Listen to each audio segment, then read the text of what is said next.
Footsteps echoed on the pavement, steady and calm, until the blare of a police siren shattered the morning peace.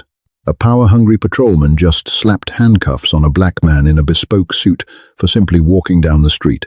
He doesn't know his victim is the city's newly elected mayor. Morning traffic hummed along Oakwood Avenue as Dalton Anthony Hughes adjusted the cuffs of his tailored navy suit. At 52, Dalton had just won the most contentious mayoral election in the city's history, running on a platform of sweeping institutional reform and police accountability. After weeks of grueling schedule demands, endless motorcades, and suffocating security details, he had made a rare, impulsive decision this morning. He was going to walk to work. City Hall was only 14 blocks from his downtown townhouse. The autumn air was crisp, the sky a brilliant, cloudless blue, and Dalton wanted a few moments of absolute solitude to clear his head before a brutal budget committee meeting. He had sent his driver and his chief of staff, Jonathan Brooks, ahead with his leather briefcase, which contained his briefing binders, his cell phone, and, crucially, his wallet. Dalton didn't think twice about it.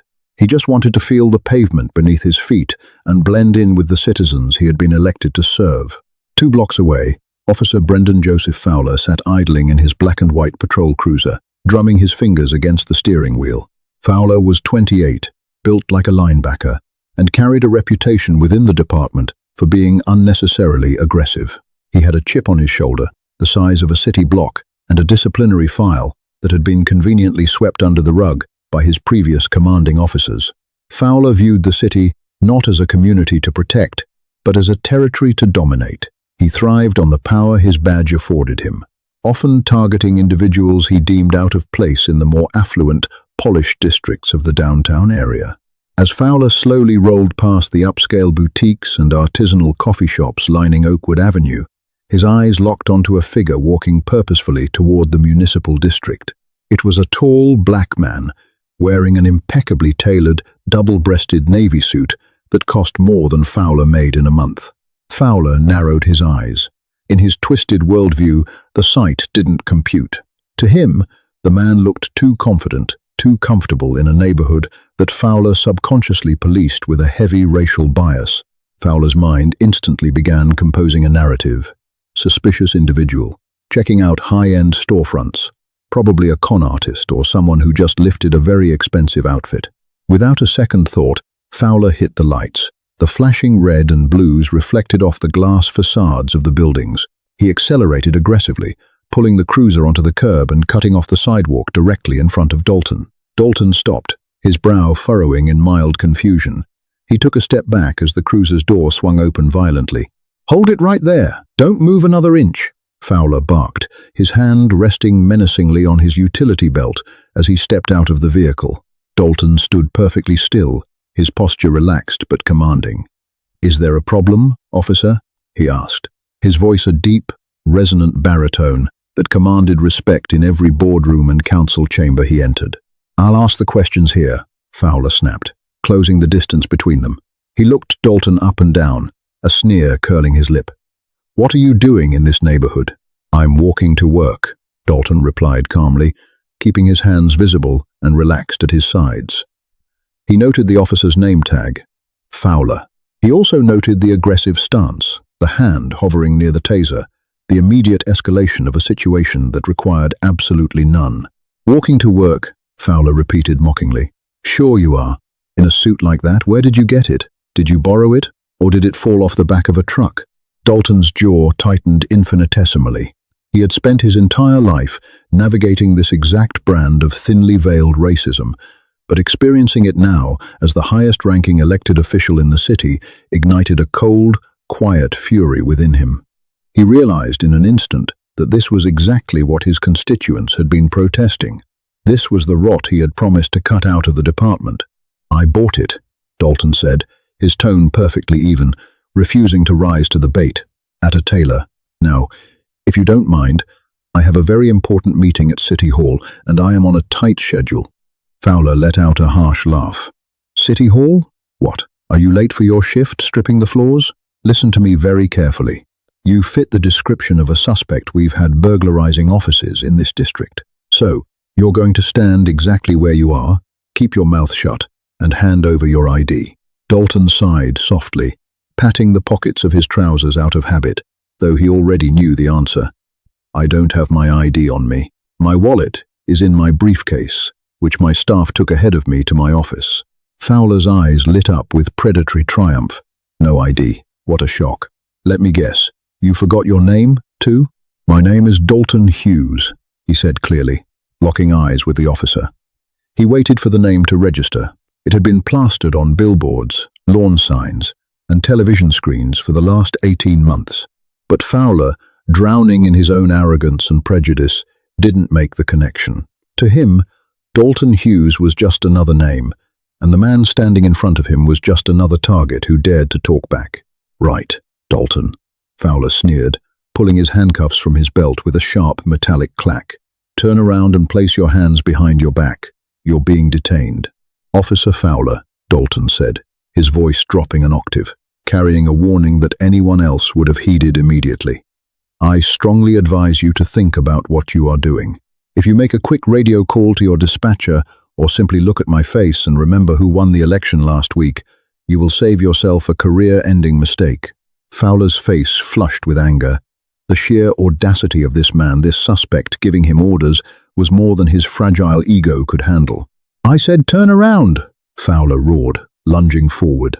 He grabbed Dalton's shoulder roughly, spinning him around and slamming him chest first against the hood of the patrol cruiser. The metal was cold against Dalton's cheek. He felt the rough, bruising grip of Fowler's hands as his arms were wrenched behind his back. Dalton didn't resist. He went completely limp, offering zero physical opposition. He knew the law perfectly. He knew that the moment he pushed back, Fowler would have the legal cover to escalate to violence. Dalton's mind was razor-sharp, cataloguing every second, every word, every violation of protocol. Illegal stop, unlawful detention, excessive force. The cold steel of the handcuffs bit into Dalton's wrists. Fowler clicked them shut, ratcheting them unnecessarily tight. You people always have a story, Fowler hissed into Dalton's ear as he patted him down aggressively, his hands roughly checking the tailored pockets of the suit. Always trying to act like you run the place. Save myself a mistake? I'm the law out here, buddy. You're just a perp with no ID and a bad attitude. You are a disgrace to that badge, Dalton replied, his voice muffled against the hood of the car, yet remarkably steady. And you are currently kidnapping the mayor of this city. Fowler froze for a fraction of a second, then burst into a loud, mocking guffaw. He grabbed Dalton by the bicep and yanked him upright. The mayor, Fowler laughed, practically dragging Dalton toward the back door of the cruiser. That's a new one. Usually, you guys claim to be undercover feds or sovereign citizens. But the mayor? Wow. I should call the psychiatric ward instead of the precinct. Fowler shoved Dalton's head down and pushed him into the cramped, hard plastic back seat of the cruiser. Dalton adjusted himself as best he could, his shoulders aching from the unnatural angle of his cuffed hands. He looked up through the metal mesh partition as Fowler slammed the door shut, trapping him in the suffocating, stale air of the police vehicle. Fowler climbed into the driver's seat, grinning from ear to ear. He genuinely believed he had made a righteous bust. He keyed his radio. Dispatch, this is Unit 4, Bravo. I have one male suspect in custody. Refusal to identify, matching the description of our downtown burglar. Transporting him to the central holding facility. The dispatcher's voice crackled over the radio. Copy. 4, Bravo. Do you have a name for the suspect? He claims his name is Dalton Hughes, Fowler said, unable to keep the smirk out of his voice. Also claims to be the mayor. Might want to have a psych eval waiting. Dispatch. There was a brief pause on the radio. Copy that? 4, Bravo. Proceed to Central. Fowler threw the car into drive and pulled away from the curb, the siren giving a brief, aggressive yelp to clear the intersection. In the rearview mirror, he made eye contact with Dalton. So, Mr. Mayor, Fowler taunted as they drove down the bustling streets. What's on the agenda today? Going to pass a law against getting arrested for stealing suits? My agenda, Dalton said quietly, his eyes dark and unblinking in the mirror, was to finalize the city's new budget. Specifically, the allocation of funds for the police department. But I believe I'll be adding an emergency review of patrol protocols and officer conduct to to the top of my list.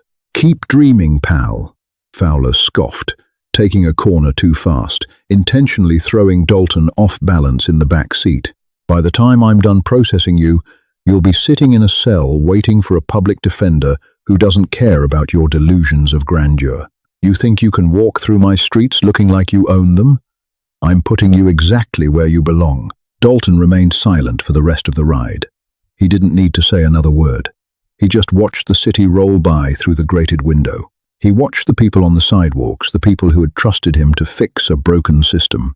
For years, he had heard the testimonies of young men who had been harassed, belittled, and physically assaulted by officers just like Fowler. He had read the reports. He had promised to change it, but feeling the tight bite of the metal on his wrists, feeling the utter helplessness of being locked in a cage by a man holding a gun and a badge, crystallized his mission in a way no briefing document ever could. As the cruiser approached the rear entrance of the Central Police Precinct, a massive, brutalist concrete structure located directly adjacent to City Hall, Fowler hit the horn to get the security gate to open. "End of the line, Your Honor," Fowler mocked, pulling into the secured sally port. He parked the car, killed the engine, and stepped out. Inside the precinct, Chief of Police Tyler Richard O'Grady was currently standing by the front desk, holding a lukewarm cup of coffee and looking at his watch. O'Grady was a 30-year veteran of the force, a tough, pragmatic man who had spent the last week sweating bullets over the new mayor's proposed police reforms. O'Grady had a meeting scheduled with Mayor Hughes in exactly 20 minutes to beg for leniency on the department's overtime budget. O'Grady's phone buzzed in his pocket. It was a frantic text from Jonathan Brooks, the mayor's chief of staff. "Chief O'Grady, the mayor decided to walk to work. He hasn't arrived. He doesn't have his phone or ID.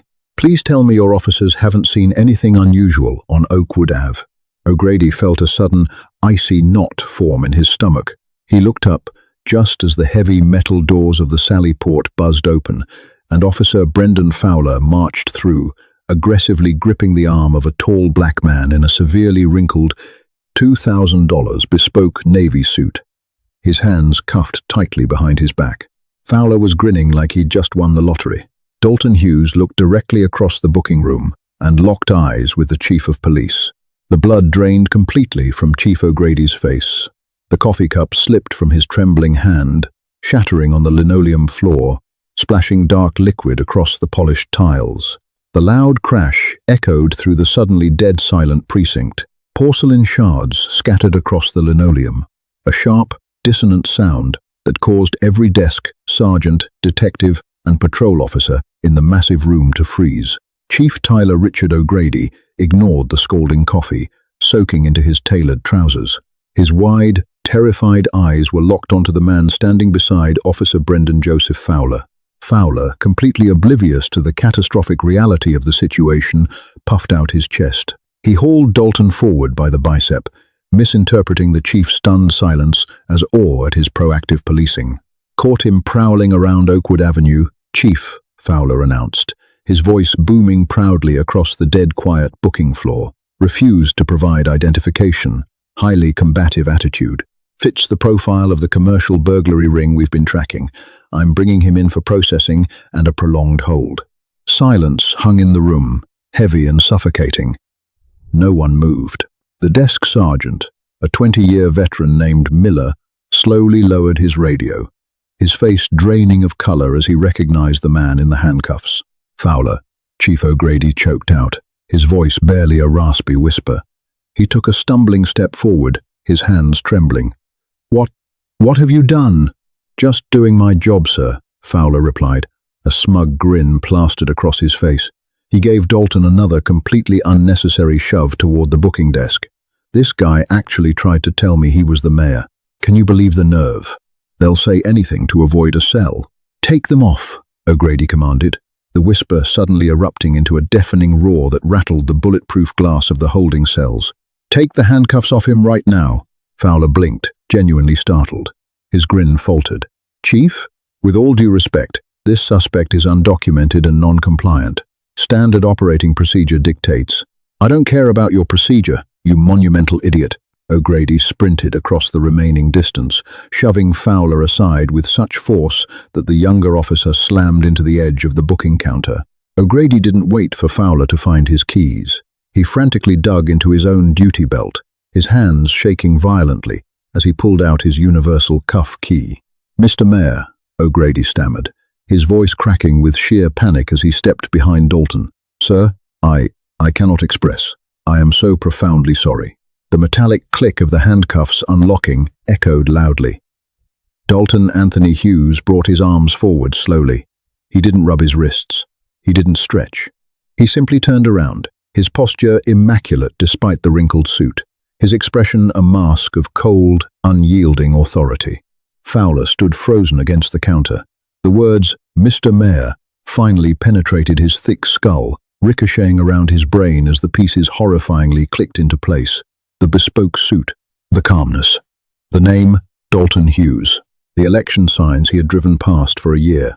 All the blood drained from Fowler's face, leaving him a sickly, pale grey. His stomach violently plummeted. The absolute, unmitigated arrogance that had fueled his entire career evaporated in a single heartbeat, replaced by a cold, suffocating terror. "Chief O'Grady," Dalton said, his deep baritone cutting through the silence like a scalpel. He didn't raise his voice, but the sheer gravity of his tone commanded the absolute attention of every single soul in the building. "I appreciate your assistance. However, an apology will not suffice. Sir, this is a horrific misunderstanding," O'Grady pleaded, sweat beading on his forehead. "Officer Fowler is a junior patrolman. He made a catastrophic error in judgment. I will have him suspended immediately, pending a full review." "It was not an error in judgment, Chief," Dalton corrected softly, locking his dark eyes onto O'Grady. "An error in judgment is misreading a street sign. What Officer Fowler executed today was an unlawful detainment, an illegal search, and an egregious abuse of power fueled by racial profiling. He didn't stop me because I looked like a burglar. He stopped me because I am a black man in a wealthy neighborhood, and he felt entitled to humiliate me." Dalton slowly turned his gaze to Fowler. The young officer visibly shrank, his broad shoulders collapsing under the crushing weight of his own colossal mistake. "You were informed of my identity, Officer Fowler," Dalton said, his voice terrifyingly calm. "I offered you the opportunity to verify it. You chose instead to mock me, physically assault me, and kidnap me under the color of law. You told me you were the law on these streets. You told me I was exactly where I belonged." Fowler's mouth opened and closed like a landed fish. I didn't know," he squeaked, his voice cracking pitifully.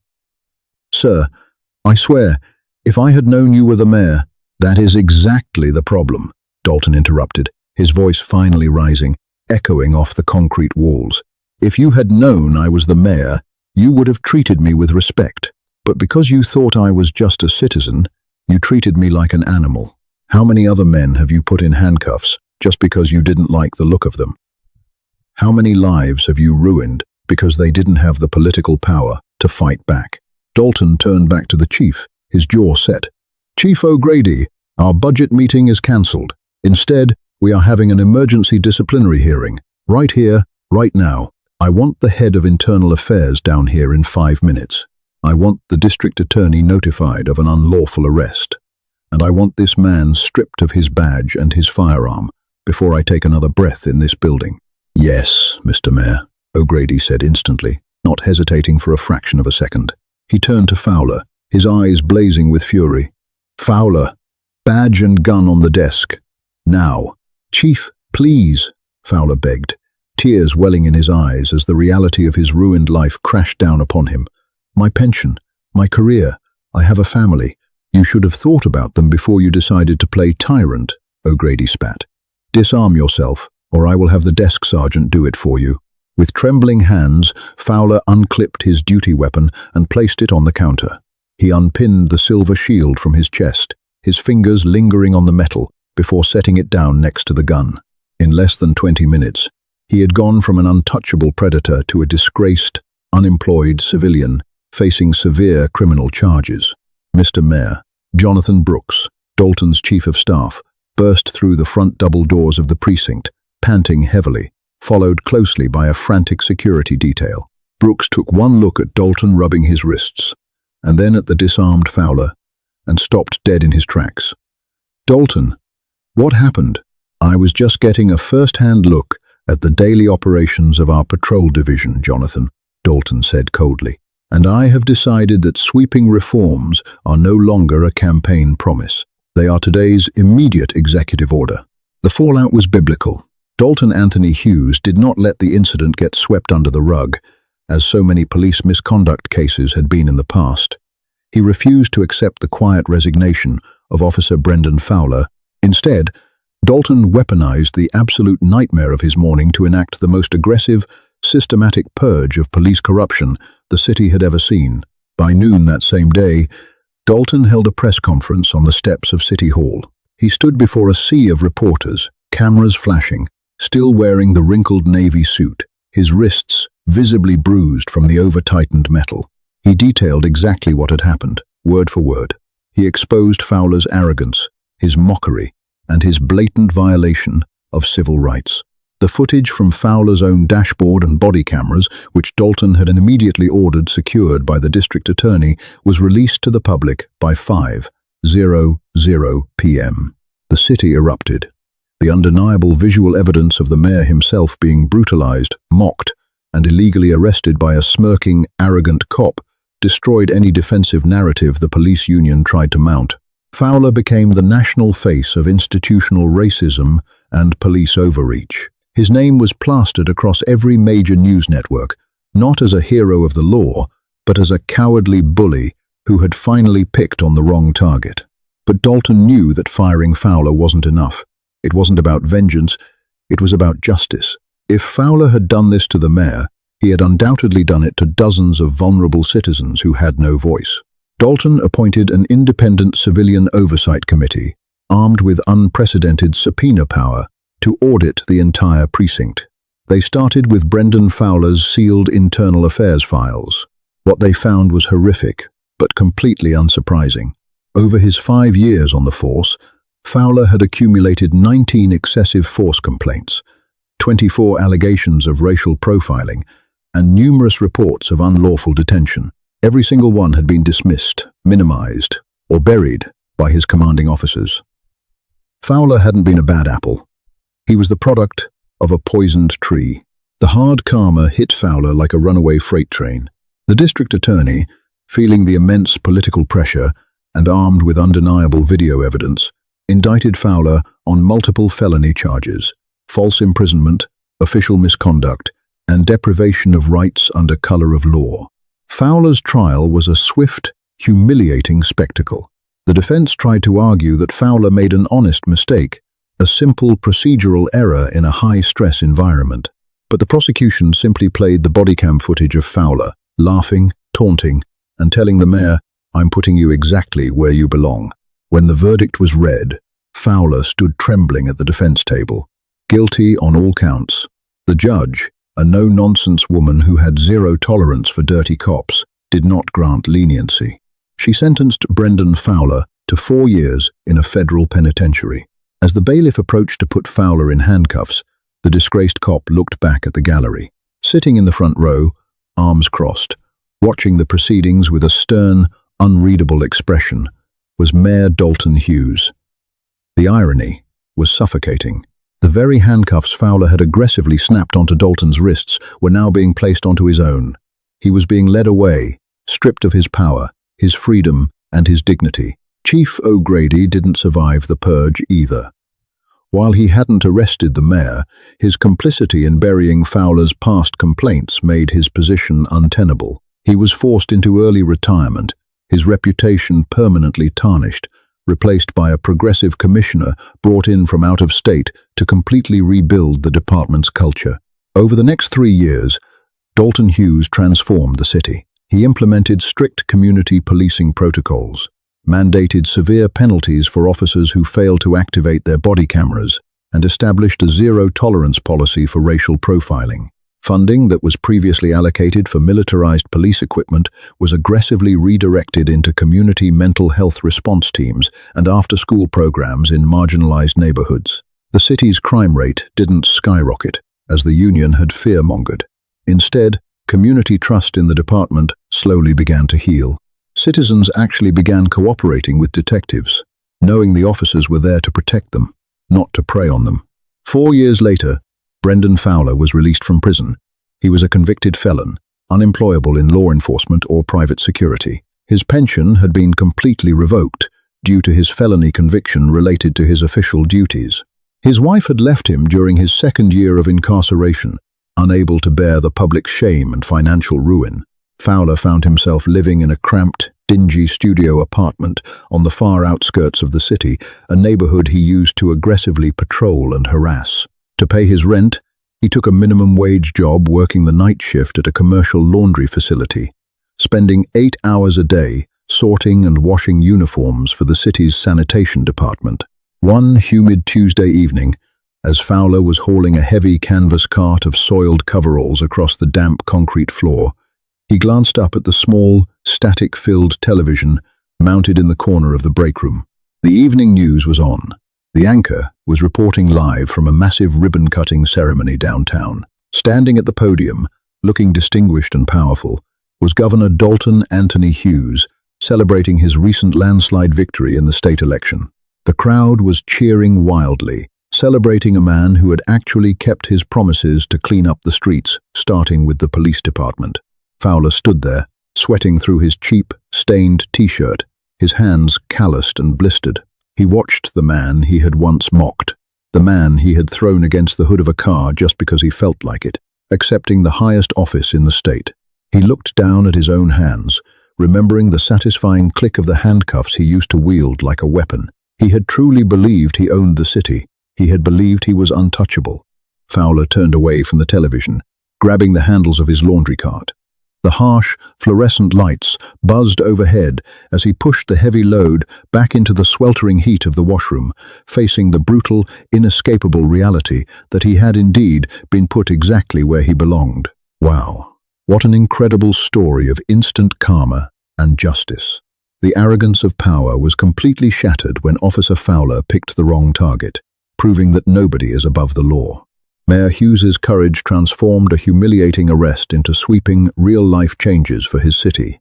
If you enjoyed this dramatic tale of power, prejudice, and ultimate accountability, please hit that like button, share this video with your friends, and subscribe for more amazing true-to-life storytelling. See you next time.